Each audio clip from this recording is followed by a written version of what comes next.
Isang mapagpalang hapon po sa bawat isa po sa atin. Welcome po muli tayo sa ating gawain dito po sa Rema Fields sa ating Daily Bible Study. Ayan po, itutuloy po natin ang ating pag-aaral na naumpisahan na topic kahapon ni Pastora Econ. What kind of soil are you? So, kahapon, itinuro na po sa atin yung klase ng soil. Pang number 1, the pot, hardened, and distracted hearts. Ngayon naman po tayo ay dadako na sa pang number 2. What kind of soil are you? Number 2 ay sabi po dito sa ating pag-aaralan, rocky ground, shallow faith. So, what kind of soil are you? Number 2, rocky ground, shallow faith. Basahin po natin ang talinghaga dito sa Mateo chapter 13. Umpisahan ko po sa verse 20. Ang sabi po dito, inilalarawan ng binhing nahasik sa kabatuhan ang nakikinig ng salita at masayang tumatanggap nito kaagad. Ngunit, hindi ito tumitimo sa puso nila, kaya't hindi sila nananatili pagdating ng mga kapighatian o pag-uusig, dahil sa salita, agad silang nanlalamig. Ulitin ko po, ang topic na pinag-aaralan po natin ngayon, yung title niya, What kind of soil are you? Pang number 2, rocky ground, shallow faith. Yung part naman po na ito, ng talinghaga ng mga hasik, ito po yung binhing nahasik sa kabatuhan. Ibig sabihin, mabatong lupa. Manipis lang yung lupa at mas marami yung bato. So, sino po dito ang mahilig pong magtanim? Or, natry niya na magtanim? Mas madali po kasi nating maiintindihan. Mas makaka-relate po tayo sa klase ng lupa o taniman kung natry na po nating magbungkal. Ang magsasaka po, kagaya ng nabanggit ni Pastora Econ kahapon, ang mga magsasaka o yung mga manananim, hindi po yan sila basta-basta nagtatanim kung saan. Always po yan, mapapalay man o mga gulay man yung pananim nila, lagi po nilang inire-ready yung mga lupa na pagtataniman po nila ng kanilang mga binhi o ng kanilang mga pananim. Always po yan yung mga magsasaka. Kung pupunta po tayo sa mga gawing probinsya, kung papansinin nyo po yung mga ginagawang preparation ng mga magsasaka, hindi po yan sila basta-basta nagtatanim kung saan. Palagi po yan, piniprepare nila yung lupa, sinecheck nila yung pagtataniman nila ng mga pananim, kung yung lupa na pagtataniman nila ay maganda. Ngayon po sa pinag-aaralan po natin, what kind of soil are you? Anong uri ng lupa ka? O anong uri ng lupa po ba tayo? Rocky ground, shallow faith, mabatong lupain, mas madaming bato kaysa sa lupa. Hindi siya ideal na taniman. Hindi ka makakapagpatubo ng pananim. Kung may tumubo man dyan o may mabuhay man dyan, hindi po yun magtatagal. Madali po siyang masira. Hindi malalim yung ugat. Shallow faith, pananampalataya na hindi malalim, hindi matatag o madaling maimpluwensyahan. Binhing na ihasik sa mabato, masyadong mababaw, madaling matangay, madaling masira.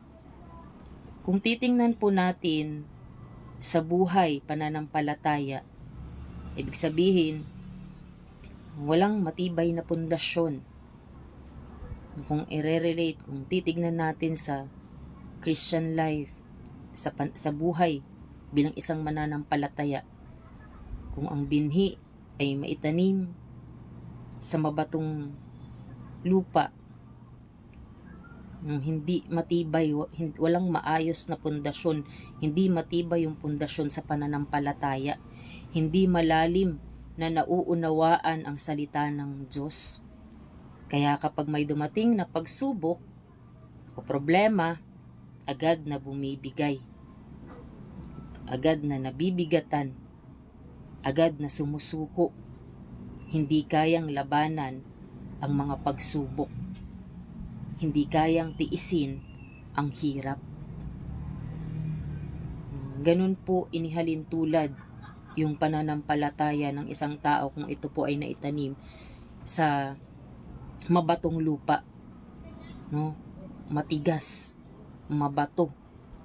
Ang pananampalataya ng isang tao, kung masyadong mababaw, kung hindi po matibay ang pundasyon, once na dumating po yung mga pagsubok, kasi given na po yun eh.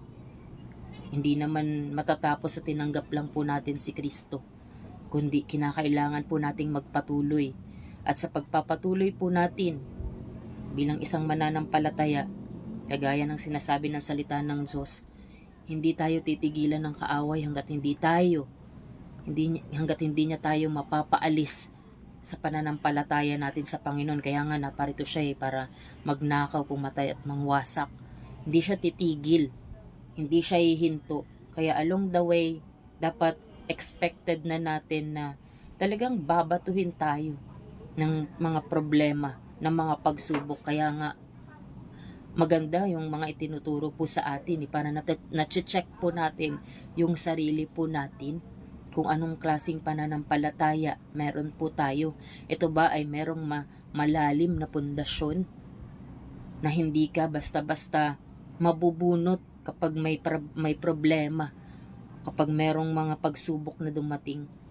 Kasi kung hindi po matibay ang pundasyon ng pananampalataya ng isang Kristiyano, hindi niya kayang tiisin ang hirap, yung pagsubok.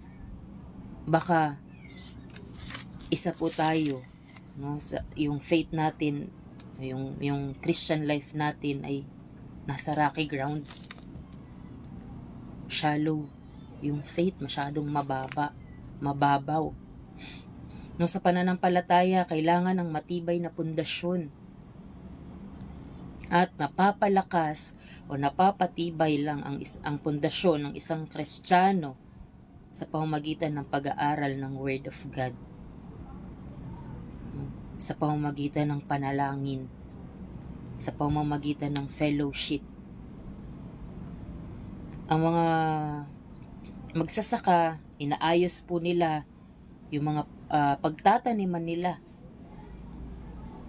Pinag-e-effortan nilang gawin yun para maging malago ang mga itatanim nila. So may effort, meron kang ilalaan na time. Ganun po yung mga magsasaka. Bago po nila tamnan, i-ready nila yung lupa, pag-e-effortan nila, paglalaanan nila yan ng panahon para masiguradong yung lupang pagtataniman nila ay mataba, maganda, para magkaroon sila ng pananim na malago. So may effort po tayo na kailangang gawin para po tayo ay lumago sa ating spiritual life. Ulit ko, napapalago ang ating Christian life, spiritual life, sa pamamagitan ng pag-aaral ng Word of God, ng panalangin at ng fellowship. So meron po ditong mga ilang examples ng rocky ground, shallow faith. Una, sabi po dito, loves worship but avoid discipleship. So isa sa example ng rocky ground, shallow faith, loves worship but avoids discipleship. Pag sinabi mong worship, Pag narinig natin ang salitang worship, ang maiisip po natin, dyan po natin mararamdaman yung peace. Kasi 'di ba po, tinuturo sa atin, pag naguguluhan ka, nabibigatan ka, nalulungkot ka, magpuri ka sa Panginoon. So worship, dyan po natin mararamdaman, no? Dyan tayo makakaramdam ng kapayapaan. Dyan tayo makakaramdam ng joy. Sa presensya ng Lord, dyan natin mararamdaman ang presensya ng Lord. Makakaramdam ka ng masayang pakiramdam. At discipleship, sabi po dito, is the process of learning to love and follow Jesus and becoming more like Him. Ulitin ko po, discipleship is the process of learning to love and follow Jesus and becoming more like Him in our attitudes and action. So, process of learning, pag-aaral ng Word of God, yung pagkatuto at pagpapatupad nito sa buhay po natin.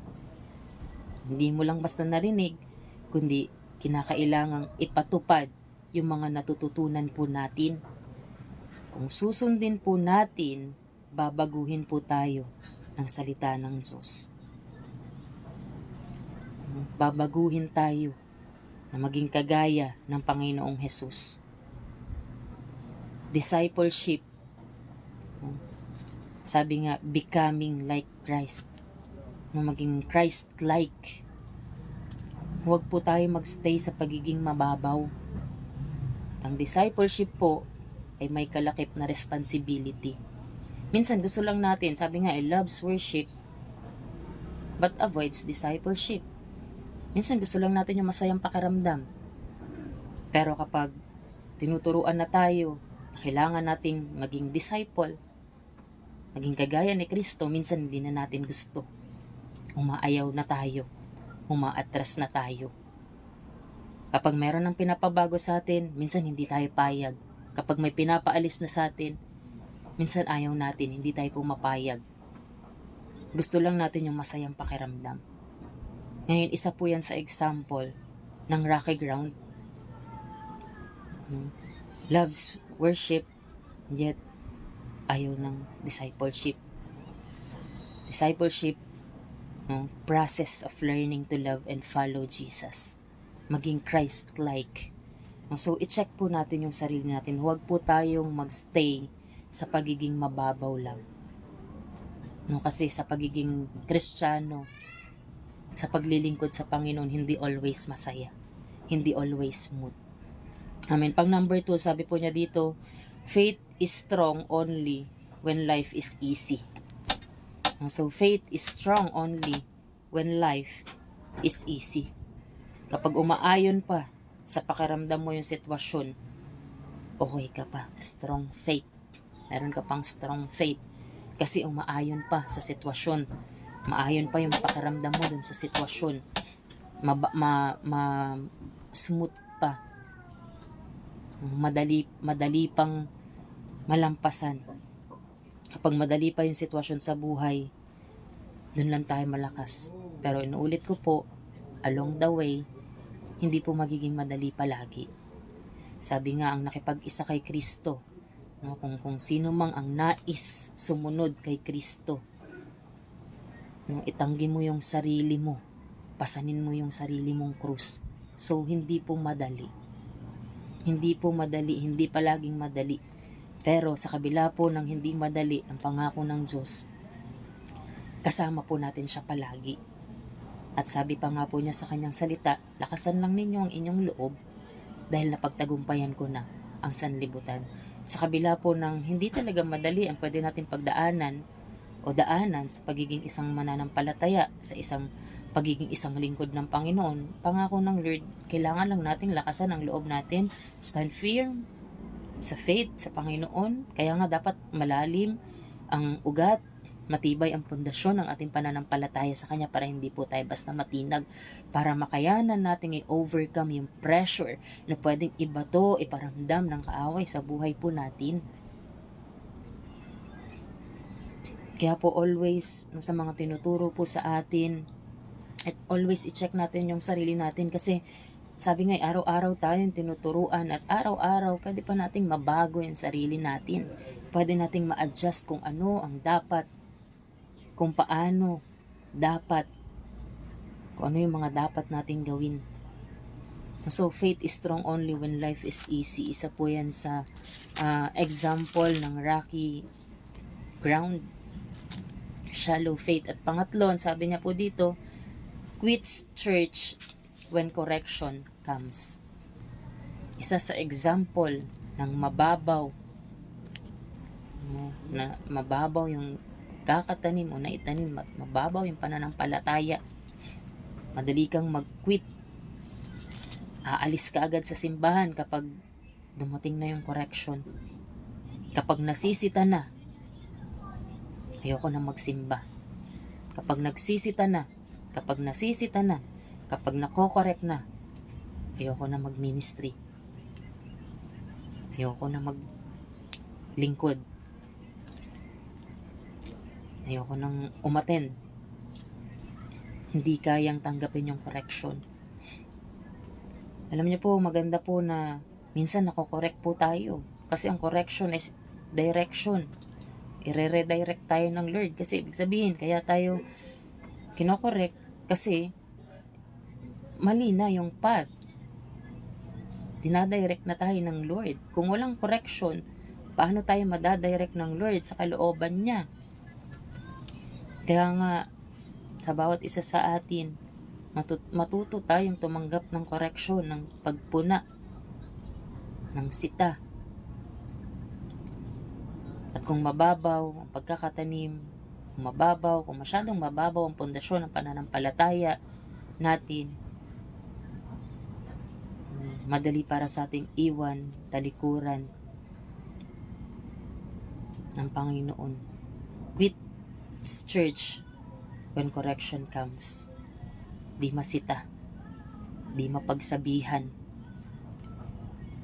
ayaw ng kinokorek.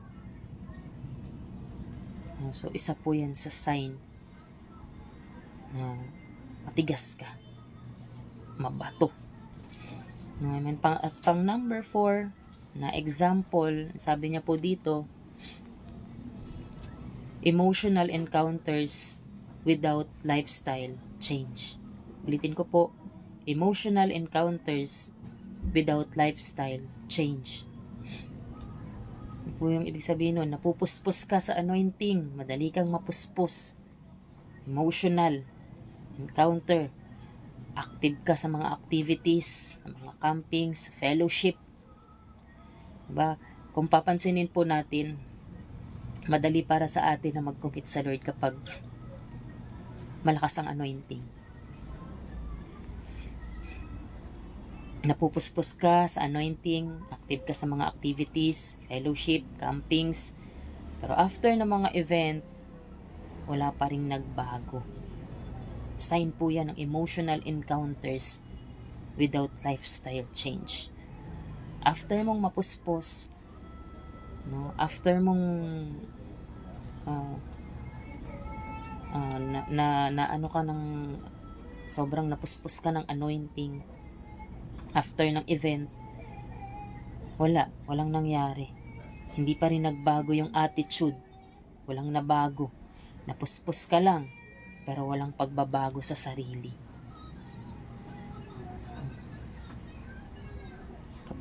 Kapag napuspos sa Lord, minsan nakakapagbitaw pa nga ng mga salta Lord, magbabago na po ako. Lord, babaguhin ko na po. Lord, aalisin ko na to. Lord, susunod na po ako, Lord. Minsan pa nga to the point na, Lord, maglilingkod na po ako sa'yo. Pero after ng event, wala na ulit. Masyadong mababaw. Ningas kugon. Hanggang simula lang. Huwag po tayong ningas kugon. May time pa para ma-check po natin yung sarili natin. Mapalad tayo kasi tinuturuan po tayo ng Lord sa pamamagitan po ng mga Bible study natin. Mapalad tayo kasi dinadirect tayo ng Lord. Amen po. So, huwag tayong ningas kugun. Huwag tayong hanggang simula lang. Rocky ground. Hindi talaga yung matigas. Matigas ka pa rin. Matigas ang puso. So, yung emotional encounters without lifestyle change, hindi ka talaga natauhan kahit napuspos ka. Napuspos ka lang pero wala pa rin pagbabago. Amen. Ulit ko po, i-check po natin yung sarili po natin. Kasi tayo pa rin ang higit na nakakakilala sarili po natin sa mga itinuturo natin sa atin mula kahapon at marami pa pong kasunod po ito. I-check po natin yung talinghaga ng mga hasik. Ang ganda po niyang aral para ma-check kung anong klaseng faith, kung anong klaseng mananampalataya tayo, kung anong klaseng pananampalataya meron tayo, kung anong klaseng, kung paano natin pinapahalagan yung relasyon na meron tayo sa Diyos. Ulit ko, rocky ground, shallow faith. Ano yung pundasyon ng pananampalataya natin? Hindi pwedeng mababaw. Hindi pwedeng, kasi pag mababaw, madali lang pong mabunot.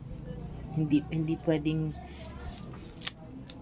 pag dumating yung pagsubok, isang pitik lang ng kaaway. Hindi po pwedeng ganun, lalo na po sa atin. Lalo na sa ating mga lingkod ng Panginoon. May mga kaparaanan naman para mas lalo pa tayong lumalim sa Panginoon. Amen po. Along the way, marami pa pwedeng gawin ang kaaway. Along the way, marami pang pagsubok, marami pang problema. Matetest ang pananampalataya natin sa Panginoon. Pero, be still. Napakahalaga na kilala natin yung Diyos na pinaglilingkuran natin. Napakahalaga na mas lalo nating palalimin yung relasyon, yung pagkakakilala natin sa Panginoon po natin. Ulit ko po, huwag pong mababaw, huwag pong ningas kugun na hanggang simula lang, na kapag puspos lang pero walang action. Matetest ang faith natin hindi dun sa time ng kapuspusan, kundi kapag nandun na tayo sa battle. Kailangan i-overcome natin yung pressure. Amen po. So, ayun po, patuloy lang tayo sa Panginoon. At the same time, habang nagpapatuloy po tayo, hindi po siya mag-i-stop na tinanggap lang natin si Jesus. Lahat po tayo ay maglingkod sa Kanya. Maraming salamat po. God bless. Pray po tayo. Maraming salamat po, Panginoon, sa mga salita mo. Lord, sa patuloy na reminders mo, Panginoon. Salamat sa correction. Salamat, Panginoon, sa direction. Dalangin ko, O Diyos, sa buhay ng bawat isa sa amin, sa lahat ng pagkakataon, Lord, ang buhay namin, puso namin, lagay mo kami, Panginoon, sa kababaang loob sa lahat ng pagkakataon, O Diyos, sa lahat ng sitwasyon. Maging madali para sa amin ang sumunod sa iyo. Maging madali para sa amin ang makita, Lord, yung correction mo sa amin. Madali sa amin ang tumalima. Salamat, Panginoon, dahil, Lord, alam namin na ito ay isang way ng pagpapakita at pagpaparamdam mo sa amin ng iyong pag-ibig. Ayaw mo kaming malayo sa iyo. At di rin namin gusto, Panginoon, na mahiwalay sa iyo. Kaya Lord, patuloy mo kami na turuan. Patuloy mo kami, Panginoon, na samahan. Paramdam mo sa amin, Panginoon, Lord, yung pagyakap mo. Ingatan mo ang bawat isa. Kalabin mo sa puso namin yung pag-ibig at malasakit sa mga kaluluwa o God. Salamat po, Diyos. Palain mo at ingatan mo ang bawat isa. Pinupuri ka namin sa pangalan ni Jesus. Amen. Maraming salamat po ulit sa bawat isa. God bless you po.